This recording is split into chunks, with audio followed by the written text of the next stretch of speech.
est dans la rue du Collège, juste devant la maison égyptienne.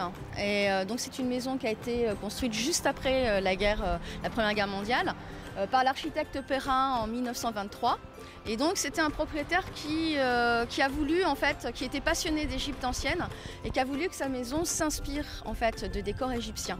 Donc vous avez des mosaïques au rez-de-chaussée avec des têtes de pharaons, des nénuphars ouverts. On voit aussi tout un tas de motifs géométriques évidemment qui sont inspirés de l'Égypte ancienne. Et qui ont été un peu stylisés de manière à être un peu géométrique. Il ne faut pas oublier que dans les années 20-30, c'est le moment de l'art déco. Et puis ensuite, on a tout un tas en fait, de petits décors qui se trouvent soit en mosaïque, soit en bas-relief. Donc énormément de nénuphars. Vous avez même un bas-relief où on voit inspiré de l'Égypte antique en fait.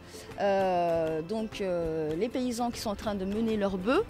Et puis au-dessus, vous avez donc un soleil encadré par deux têtes de vautour. Il a voulu se faire plaisir, se distinguer. C'était un commerce en bas, donc je pense que c'est aussi pour attirer la clientèle, hein. Faut pas s'en cacher.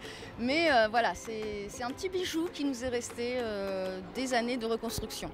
Je ne connais pas d'autres exemples, en fait, en tout cas dans la région, par rapport à l'Égypte ancienne dans les années 20-30.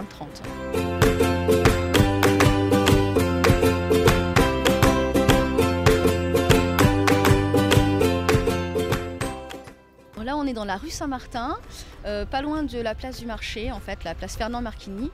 Et vous avez l'ancien palais du vêtement, un peu l'équivalent des Galeries Lafayette, mais un tout petit niveau évidemment à Soissons, avec une façade extrêmement intéressante, faite avec des parties de marbre, des parties de mosaïque, mosaïque or et bleu. Au-dessus, vous avez la mosaïque avec marqué Palais du Vêtement. Vous avez également une mosaïque que vous pouvez apercevoir lorsque vous rentrez en fait juste à l'entrée du magasin. On lève la tête et on a une mosaïque en demi-cercle avec à l'intérieur deux roses stylisées.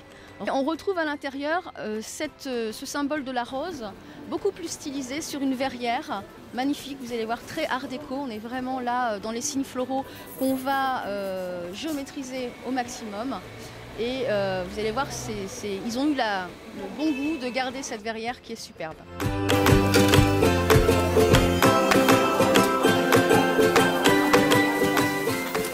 Là, on est rue de l'Hôpital, me semble-t-il, devant la maison Néo-Renaissance. Alors néo-renaissance parce qu'il y a des éléments, surtout la forme de la fenêtre et les croisillons en fait, qui partagent ces fenêtres, qui sont typiques de la Renaissance, qu'on peut trouver également par exemple dans les châteaux de la Loire, comme le château de Chambord. Mais on a tout un tas d'autres petits détails, d'autres petites sculptures qui s'inspirent plus soit de l'art roman, soit de l'art gothique. On a tout un tas donc, de personnages qu'on retrouve au fait de chaque côté en fait, de la bâtisse. Vous avez un personnage sur votre gauche où on voit un personnage souriant, féminin apparemment, accroupi. Et de l'autre côté, lui faisant pendant, vous avez un personnage beaucoup moins sympathique, une sorte de démon humanoïde qui est en train de jouer certainement du luth. Et qui lui ne sourit pas du tout. Donc est-ce que c'est le bien, le mal, l'homme d'un côté, la femme de l'autre, séduisante d'un côté et puis beaucoup plus sévère de l'autre. On a 80% de la ville qui a été détruite et donc ces 80% vont être construites par des architectes dans les années 20, à partir de 1922 en fait jusqu'en 1930. Et donc c'est l'occasion aussi à plusieurs architectes de faire preuve de leur savoir-faire et de leur virtuosité.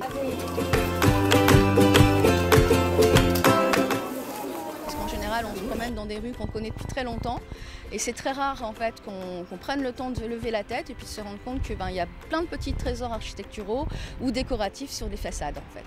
Voilà.